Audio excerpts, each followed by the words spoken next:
doesn't make much of a difference to me.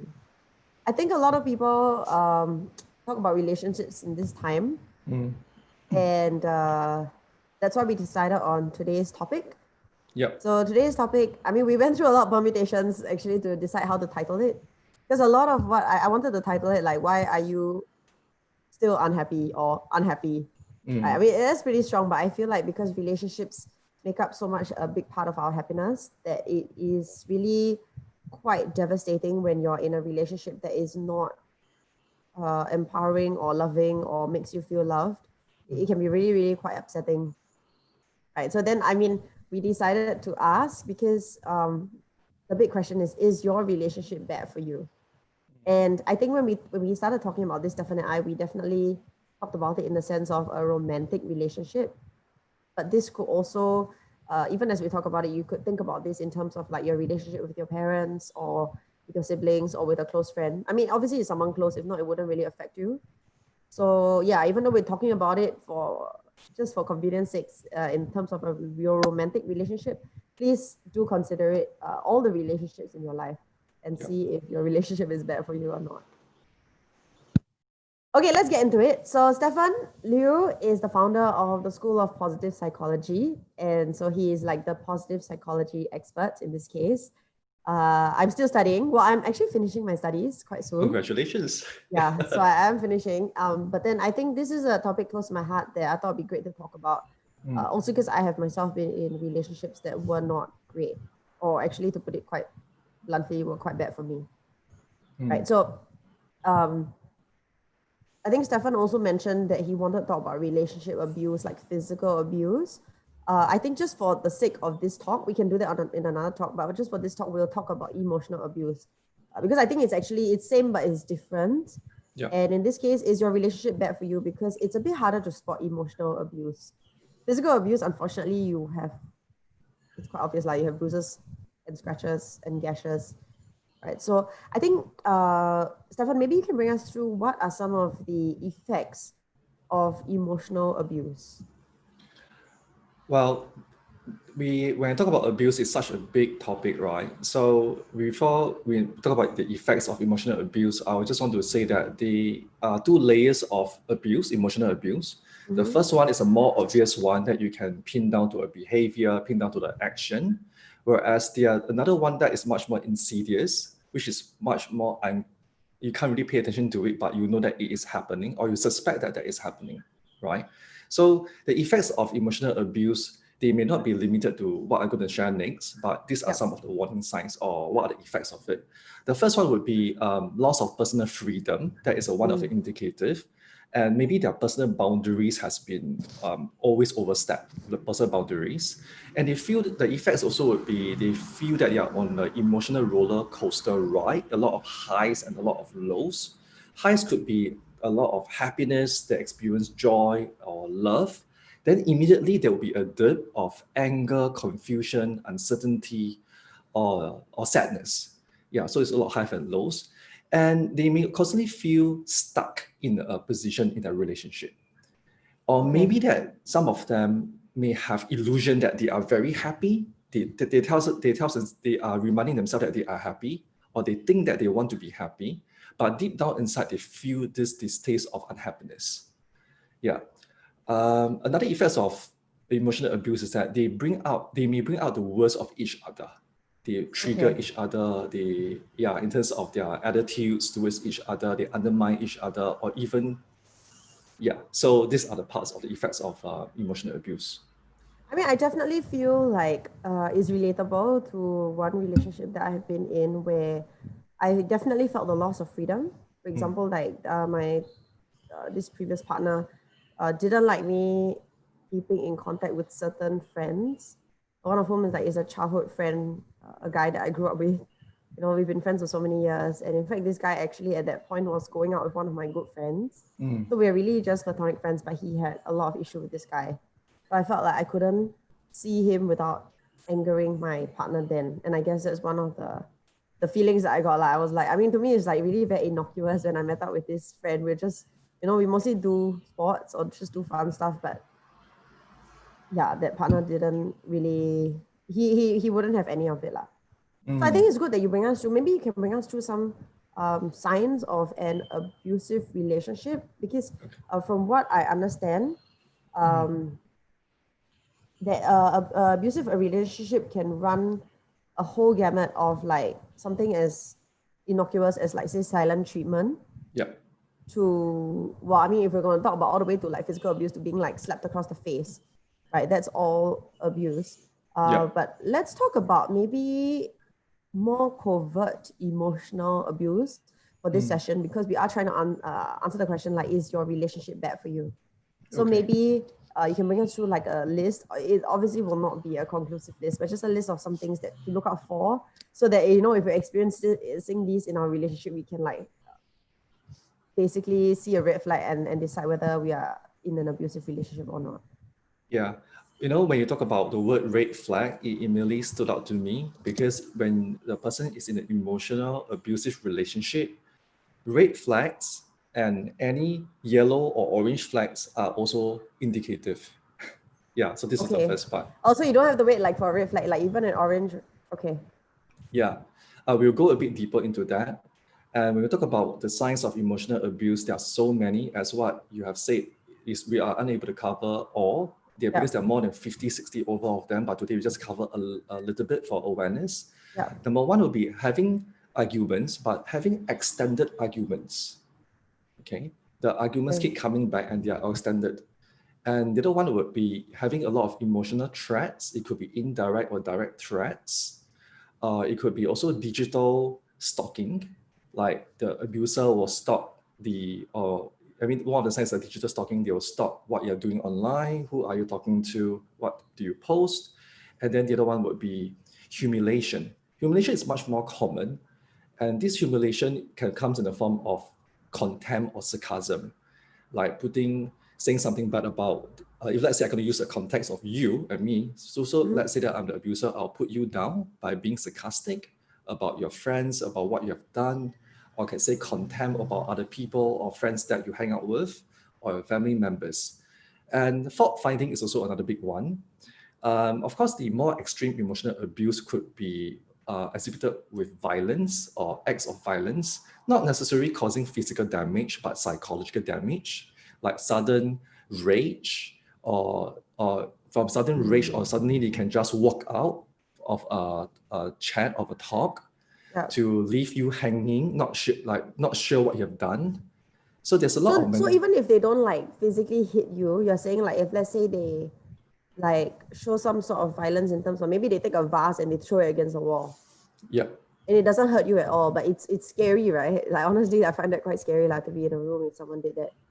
Yeah, or they punch the wall, or they Yeah, start yeah. shouting at something, to exhibit Okay, this sort of violence, but not towards you, but to intimidate you in some ways. okay, yeah. Or because maybe the person cannot hold on to their anger, they do not know, right? They're just being very reactive.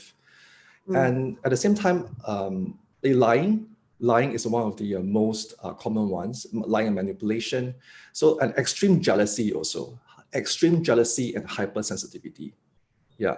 And when you talk about what you shared earlier about your past relationship, something came out was social isolation. They'll try to isolate you from your friends or isolate you from your family members, Yeah. or they'll come between your family or your friends.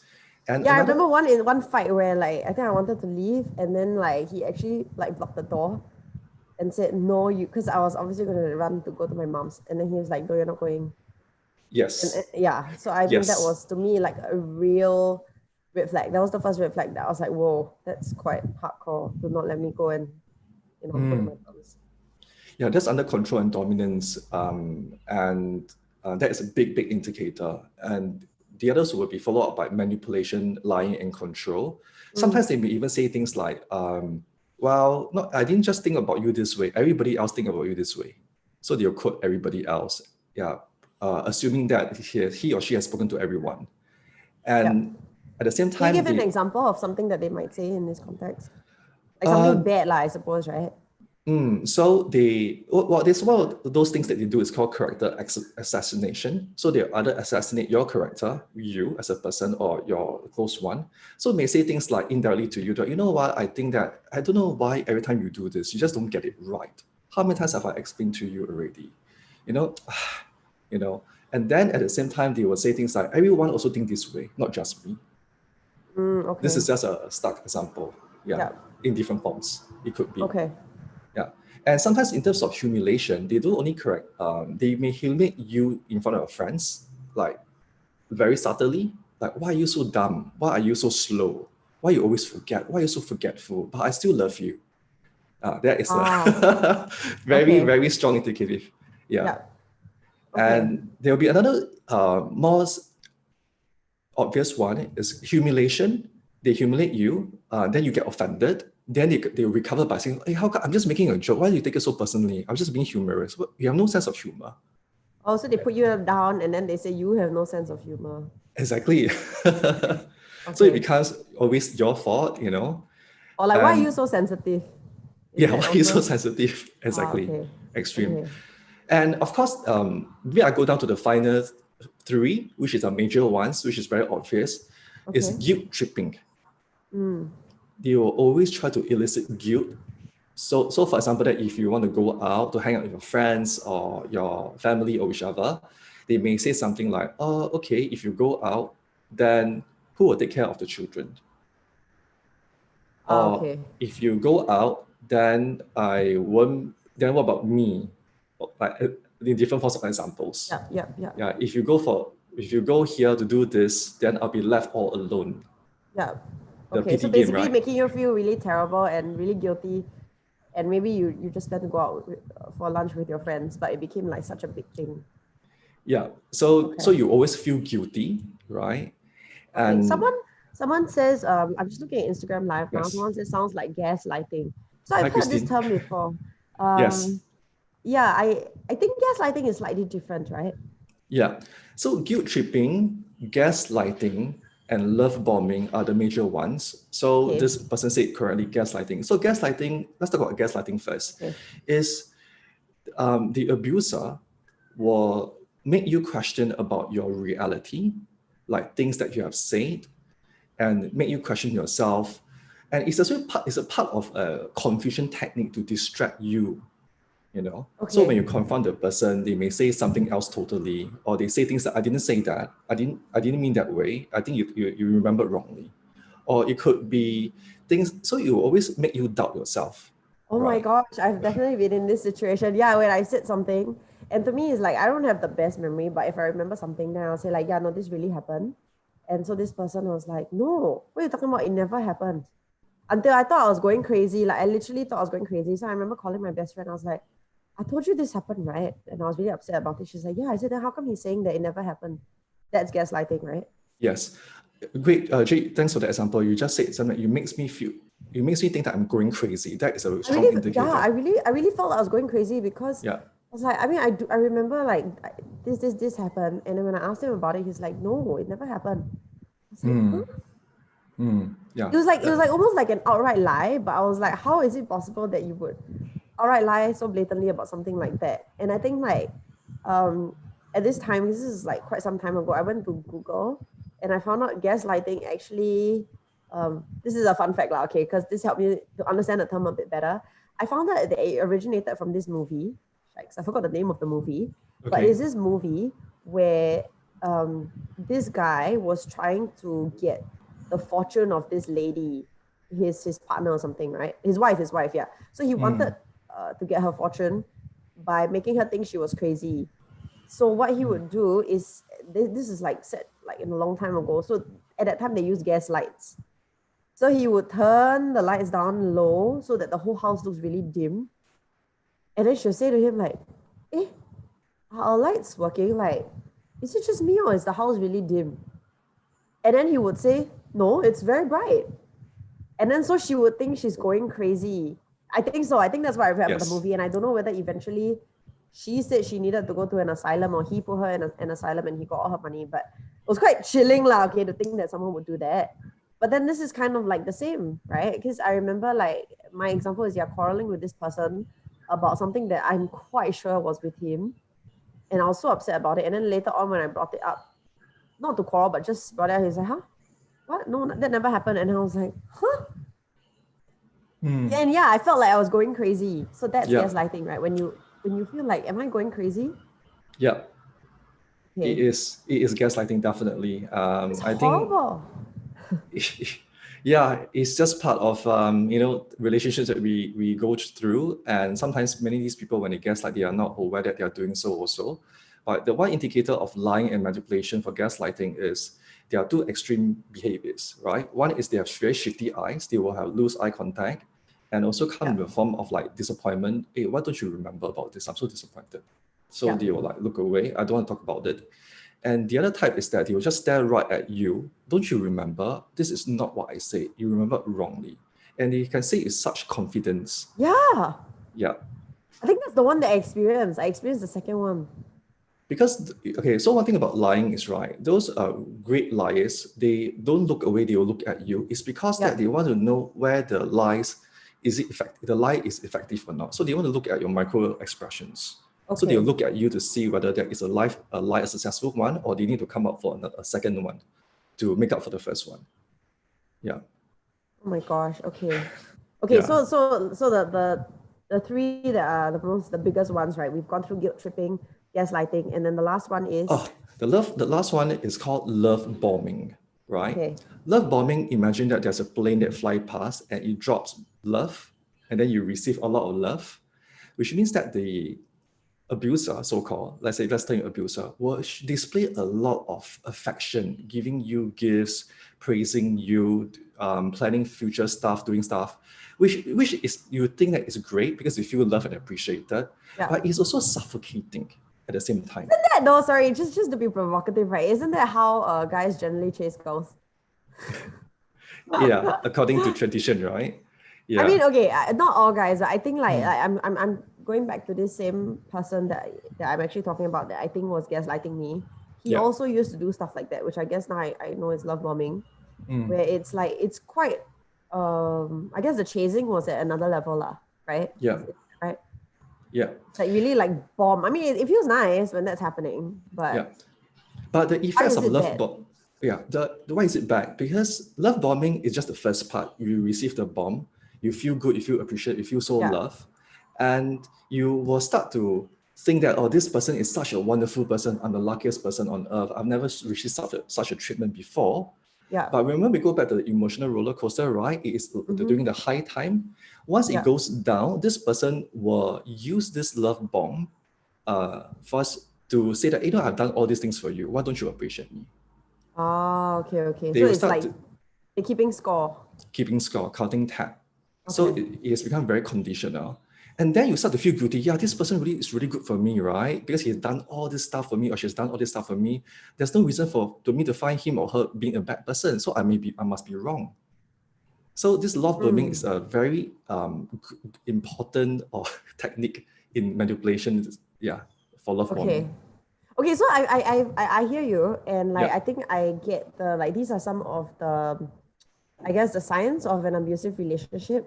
But and I have definitely gone through some. I'm mostly with this one person that I have spoken about, right? But when does it count as abuse? Like when does it cross the line? You know, because for example, like I said, like love bombing, it's also a way that honestly a lot of guys choose to chase girls, right? Like I mean, everyone, I guess I'm not a guy, but I mean I have been like guys who have tried to chase me, some of them have used this sort of method where they just go all out. When does it cross from like going all out to like it being like love bombing, for example? And when Okay. does it be like, oh, I really am quite sad that you're going out for lunch because I thought we were going to have lunch together with the kids? When does it cross the line into like guilt tripping? And when should we start to like say like, okay, this is a red flag. We need to do something about it. Okay. Based on this, let me go a bit deeper into love bombing. Love Yeah. bombing between, let's say, a couple, right? They have, when they spend time together or when they're apart, they have me time. So because of the abuser who are more highly insecure, they'll be thinking Yeah. about, is this person thinking about me? Is this person missing me? So they will love bomb in order not to intrude into their personal space using good reasons, so that the person will think about me or think about him or her, right? So this is Yeah. a one indicator of love bombing. And how is it different from just chasing blindly or like doing a romantic pursuit? Yeah. And you're asking about what are the red flags or where do we cross the line? Yeah, Okay. because I mean, I see this list and I'm sure, like, actually, to be honest, like, I'm getting quite a lot of messages from people saying, like, I've experienced this before. And, you know, so how do you when do you know that it's kind of like crossed that line where, you know, sometimes couples will quarrel and like we're all guilty of being like a bit like maybe overly possessive or maybe overly bad tempered or whatever. So when does it cross the line into it being abusive? Okay, I will Are think there that. signs? Okay, I want to quickly say that I do not want to quickly label the person to be abusive or toxic, but sometimes when two person come together, they bring out the worst of each other. It is just a toxic relationship on its own, right? Maybe it's not a match. That's number one. So what are the signs, right? Is that when as a victim, let me call it as an abuser, as a Yep. victim, you start to think, you start to worry a lot about your relationship. You start to think that whether Okay. you're good enough, or you start to think about whether how the other person will react. There's a lot of self-censorship going on. If you imagine that we have a lot of eggshells onto the floor, there's this great book called Stop Walking on Eggshells, is whereby you have to tiptoe around your partner so that you will not trigger your partner's jealousy or sensitivity or anger. That is a one big, this is where you have crossed your line, definitely. Okay. You cannot be yourself and when you do not have personal boundaries. When Yeah. you, I guess when you constantly feel inferior or you feel like not good enough, I think someone has said like I had a girlfriend who would purposely put me down in front of others and then act like she is concerned. Oh my God, there's a term. There is a term. And I think that would be like a red flag or a sign that we should start to realize that something is wrong. When Yeah. your partner is putting you down constantly, Yeah. worse, putting you down in front of other people. I really think that's not acceptable. And I guess when you, like what Stephanie was saying, like when you start to self-doubt, when you start to self-isolate, you know, when you start to find fault, or rather when your partner starts to find fault with all of your friends. And I think the eggshells thing is like when you feel anxious about yourself all the time. I'm also sharing these feelings that I felt when I was in that relationship. I felt anxious, like in general, like you're right. Like I feel like I'm walking on landmines and I mean, nobody wants their partner to be upset. I think that's normal. Everyone wants their partner to be happy. But I think in that particular relationship, I felt like if I were unhappy about anything, I couldn't say it. If I brought up like, hey, I feel a bit uncomfortable with you like talking to this girl, like I would just get shouted at. So I would just try to, I guess, deal with it. But it was horrible because a lot of things I felt like I couldn't say. And I guess that's one of the signs of an abusive relationship. Yeah, Yeah. and if I could add just one more is, remember we chat earlier about there are two layers of emotional abuse, right, or abusive relationship. The other one is more insidious and not so obvious. So the person may feel happy and excited and feel with a lot of love with the in the relationship, Okay. yeah. But deep down inside in their gut, right, they have this underlying fear lurking around, Fear. and there's Fear. fear of that they don't feel safe in the relationship. There's lack of a psychological safety. Safe as in they think the partner's gonna leave them, or safe as in they think they're gonna get hit or beaten Safe, up. they not safe in terms of not being able to be themselves. Oh, okay, okay. Not safe that thinking that the partner may leave them also, Yeah. or they are not able to. They will do things that they may upset the partner. Okay. Yeah, I think that's why you use the word safe because that's generally how I remember feeling.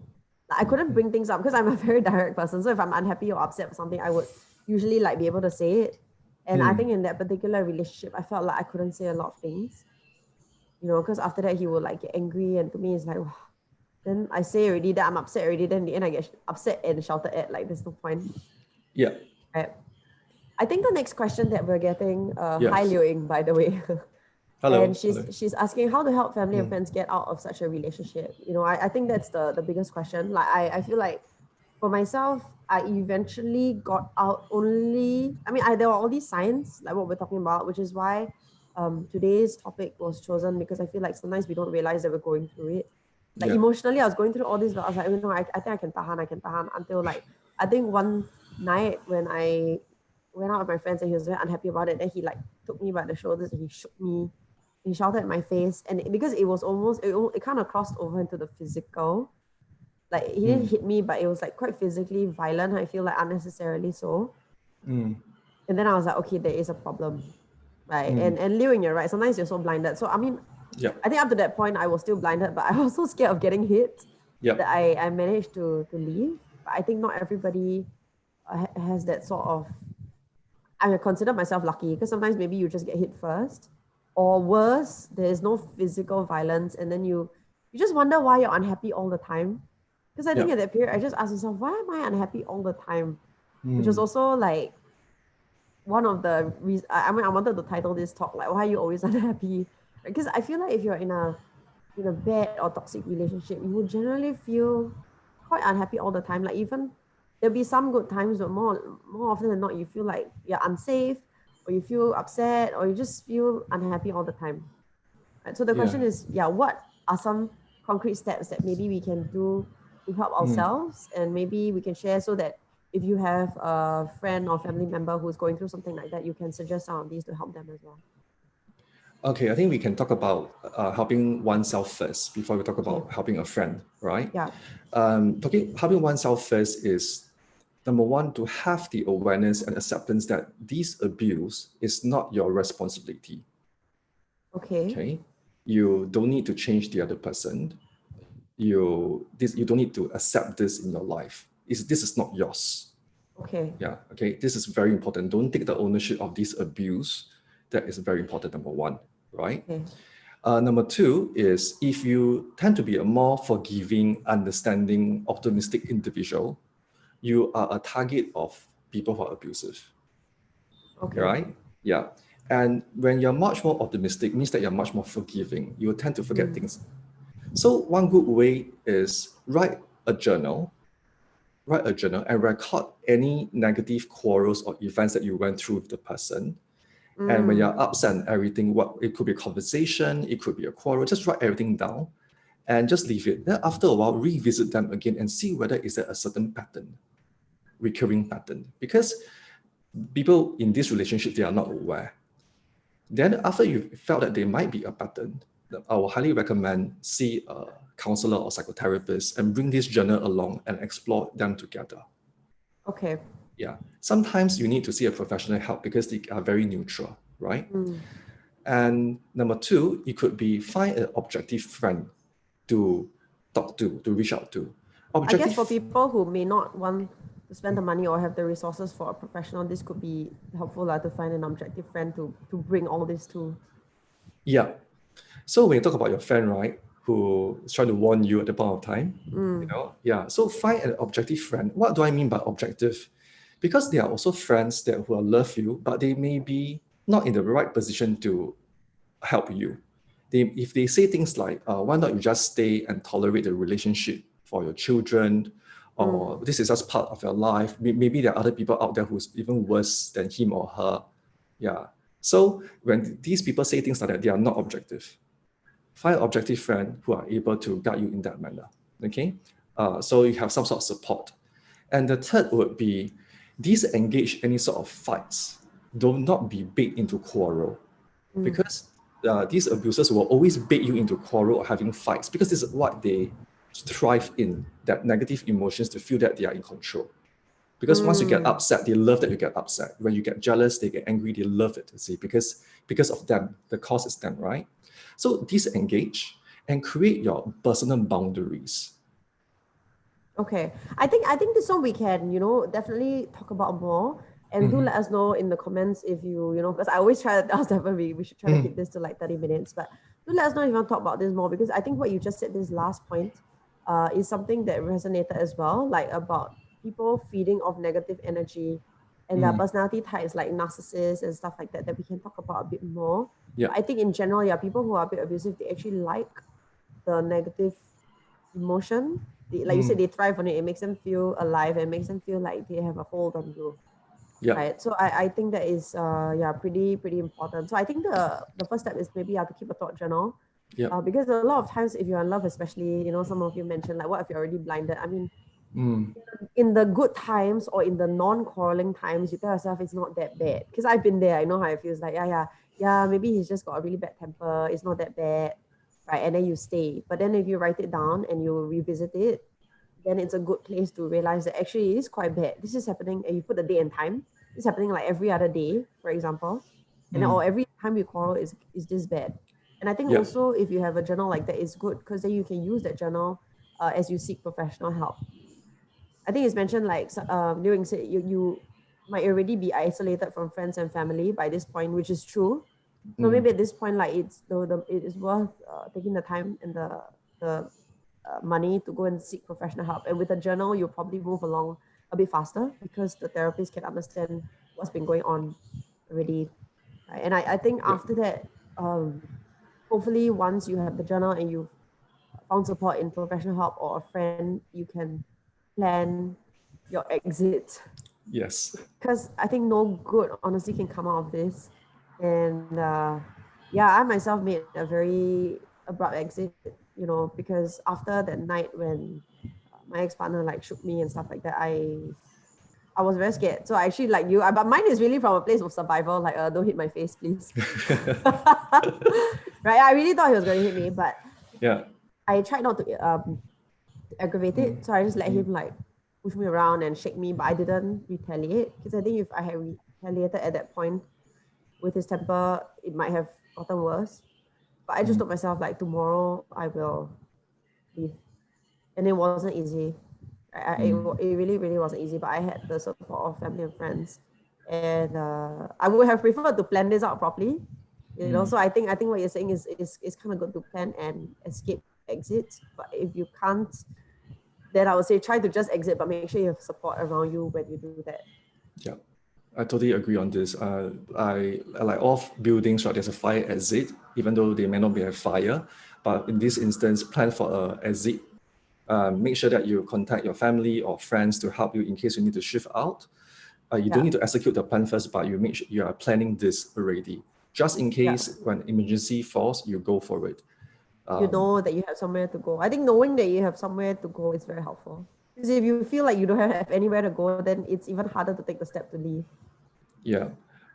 Like I said, Jade, because this is such a big topic, there will be other indicators like, lack of freedom. The manipulator or abuser can have also take away their financial support. So there are many different layers to it. So we need to really go into, have exit plans, start planning for it, see a therapist or find an objective friend to help you. Okay. Yeah. We're gonna end the session now, but Okay. or soon. But please let us know, if you want us to talk a bit more about this topic. I feel we should do a whole episode maybe on for example, narcissists, because I think it's really quite a problem, and I've met a few, and I actually have a few. I have a friend who I feel uh, was in some weird situation with a narcissist, and I would like to help her out as well. Can I just take a few questions? Okay. Stefan, maybe you can. Yes. Angel asks, how to spot our blind spot? That is a very difficult question. How to spot our blind spots in the relationship, I think I so. I guess. think so. I think maybe Stefan addressed it when he talked about keeping a journal, Yeah. right? Because sometimes when things happen so fast and we feel it and we go through it, right? And if you're generally an optimistic person, like he said, or generally a very forgiving person, then these are blind spots that you may miss. Yeah. If you write them down when you are feeling it most strongly at that time, it's a bit easier, but make sure you go back and do the work and read it again. And then I think when you read it, you will be able to spot certain patterns. And like I said, if you manage to see a therapist and you let him or her read it, they will be able to help you to spot certain patterns as well. Yeah, I think in our last episode, we talked about the inner bullies and cognitive distortion. Yeah. That would be an indicator of blind spots. Yeah, so you can refer to that material also. Yeah, please go check that out. I think it's on both Stefan and my channels, so you can go look for that. I will take one last question. It's Sunshine says, can this apply to toxic in-laws? So that's a bit tricky, yeah, because you kind of married the person, but you kind of stuck with the family as well. So Stefan, what would you do in this case? Yes, it can apply in all sort of relationships, even friendships or in-laws. First and foremost, like I said, disengage and create your own personal boundaries and recharge yourself with good resources around you. And do not engage as number one. Yeah, so make sure that you take care of your own well-being and recharge somewhere else. Because if you know that your in-laws are toxic, then cut down or minimize engagement time. Sometimes they don't mean to be toxic, but this is just what they are like in relationships, right? And they cannot say it. So disengage and just don't be there. When you create a gap between you and the toxic person, the more the toxic person will come into your space. When you keep reinforcing this gap, this distance, it will create a safety distance between you and the person. And this is the first step. Okay. Thank you so much, Stefan. I think we're going to try and end it off here. But remember, Stefan is the founder of the School of Positive Psychology. And I think the school offers certain courses that might help you with this and other psychological issues. Yes. So I would like to share a technique in positive psychology intervention, right? That because we teach people to learn and apply positive psychology to take charge of their lives, to have better well-being. So there's this technique called the best version of yourself. So people who are watching this or you're in an abusive relationship, ask yourself this question: what is the best version? How will you look like the best version of yourself in the future? Yourself and not with anyone else. Yeah. How will you look like happier? How will you look like much more being more confident and much more independent in your own ways? So imagine from here to there, the next question would be, what is the first step you can take to make this possible? And this is the question that I'll leave it with you. Yeah. Okay, that is I'm gonna go and do that homework, even though am not in a emotionally abusive relationship now. I think that's a good exercise or a good positive psychology intervention for anyone to take note of. Yeah. And so at the School of Positive Psychology, we offer positive psychology training courses, counseling so you can take to improve yourself and your relationships. So check it out. Website, please, Stefan. Oh, yeah. The website is www.positivesite is POSITIVE positive. Site is PSYCH.edu.sg. Okay, so go check it out for more courses in that. And thank you so much for joining us and spending a Saturday afternoon with us. Do let us know in the comments. This will also be on YouTube and Facebook, so you can comment there as well. Let us know what else you want us to talk about, any other issues. If you enjoy this sort of relationship-based topics, we're just trying to, it helps us as we try to think of what we want to talk about the next week. Yeah, and I want to say something quickly. Thank you, Jade, for being courageous to talk about this. It means a lot because it's not easy to talk about this.